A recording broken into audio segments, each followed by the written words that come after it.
Android-ийн утсан дээр өөртөө хараанд тохируулан фонт болон бусад зүйлүүдтэйгээ өөрчлөхийн тулд эхлээд хэвлэлээ хамтдаа settings тохиргооны хэсэг рүү орно. Тохиргооны хэсэгт орсны дараа та бүхэн доошогоо явуулангууд General Management гэдгийн доод талд Accessibility гэдэг хэсэг байгаа. Тэрэн дээр та бүхэн дарна. Харааны, сонсголын, буюу биеийн физиологитой холбоотой, мөн оюуныхтай мөн холбоотой эдгээр тохиргоонуудыг бас та бүхэн хийж болох байгаа. Тэр хамгийн их нь хараан тохируулан тохиргоонуудыг хийх талаар та бүхэнд хүргэж байгаа учраас хэдүүлээ хамтаа Visibility Enhancements гэдэг хэсэг рүү хэдүүлээ хамтаа орно. Эхний хэсэг буюу Display Mode гэж байгаа. Энэ хэсгээр та бүхэн дэлгэцэн дээр хэрхэн яаж бичгийг хармаар байгаа гэдгийг та бүхэн сонгож олно.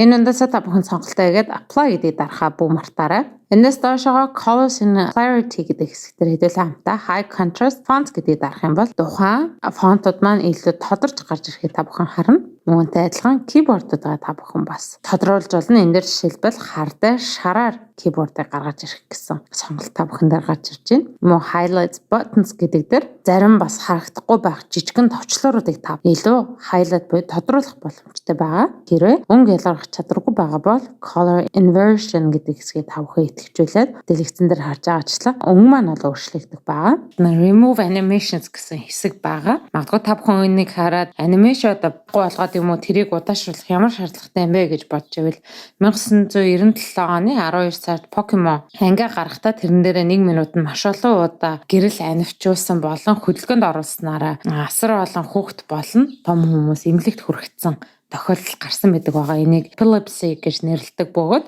нэгэн төрлийн саачлалт remove animation гэдэг та бүхэн итгэжүүлснээрээ ямар нэгэн олон удаа анивчж байгаа болон хурцтай явж байгаа зүйлийг бол багасгаад танд янз бүрийн саачлалт өгөхгүй гэсэн тийм сонголт байгаа гэдгийг та бүхэндээ хэлмээр байна. Доод талд reduce transparency and blur гэдэг хэсэг дээр хөдөлгөөн оронгууд заримдаа хүмүүс тухайн үгийг гүйд дуусч чадахгүй тохиолдол байдаг. Тэгэхээр та бүхэн энийг итгэжүүлчих юм бол тодор жижигхэн бичгүүдийг ч юм уу те эсвэл хурдан явагдаж байгаа зүйлүүдийг та бүхэн унших боломжийг олгож идэг байгаа. Color correction гэдэг хэсэг рүү та бүхэн орох юм бол өнгө ялгарч чадваргүй хүмүүст маань туслахаар энэхүү зүйлүүд маань байгаа. Хамгийн ихний detour anomaly гэдэг хэсэг маань болохоор red and green буюу улаан ногооныг ялгарлж чаддаггүй хамгийн их дэлхий дээр байдаг байгаа. Энд ихчлэн эрчүүд ордог. Тэгэхээр та бүхэн хэрэв өнгө ялгарч чадваргүй заримдаа юм үзэж байхад тэр эдгээр өнгүүд маань танд харагдахгүй байгаа бол grayscale буюу хар цагаанаар харах. За хүсэх юм бол энийгээ унтраачч болох боломж та бүхэнд байгаа. Extra dim гэдэг дээр та бүхэн итгэжүүлэх юм бол энэ маань илүү жоохон харанхуй болоод хүмүүст амар байдаг байгаа гэдэг та бүхэн хэлмээрээ. Magnification руу та бүхэн ороод итгэжүүлэнгөө таны дэлгэцний доод талд хүний хэлбэртэй тэмдэг бол гарч ирнэ. Энэ дээр та бүхэн дарснараа шар дүрлжих хэсэг маань гарч ирнэ. Энийг булгангаас нь та бүхэн хаашаа хөдөлгөмөр байна. Тэрэн лугаа та бүхэн аваачин эдгээр бичгүүдийг томруулан харах боломж та бүхэнд гарч ирнэ. За энэ зүйлээгээ эхний сонголт буюу энэ дөрвөлжих хэсгээр дарангууд энийгээ том болгож хажуу тийш нь ингээ уртсгаж болох сонголтыг та бүхэнд өгнө. Мөн энийгээ шар болгож иш та бүхэн иш тийш нь хөдөлгөх байгаа гэдэг хэлмээрээ. Мөн хүсэх юм бол энэ зүйлээ тэр чигт том болгож болно. Хэрэгцээгүй гэх юм бол буцаагаад энэхүү айкон дээр та бүхэн дараад жижигрүүлж болно. Энэ зүйлээс гарахыг хүсэх юм бол нөгөө хүн хэлбэртэй айкон дээр хэдэл хамтаа дараад энэ чинсээ гарах байгаа. Хоёр дахь хэсэг буюу mouse юм уу эсвэл touchpad ямар нэгэн зааж байгаа зүйлээгаа илүү том болгох. Ингэснээр та хаашаа зааж байгаа тоглоом тоглож байгаа ч юм уу те эсвэл нэг хүнтэй уулзалт хийж байхад тэрийг харуулах хэрэгцээтэй байх юм бол mouse болон touchpad-а та бүхэн том болгох сонголт бол та бүхэнд байгаа. Гурав дахь хэсэг буюу font size and style маань дээдлийн display mode-с юугаараа өөр вэ гэхлээр display mode бол таны дэлгэцнээр яаж харагдах байгаа.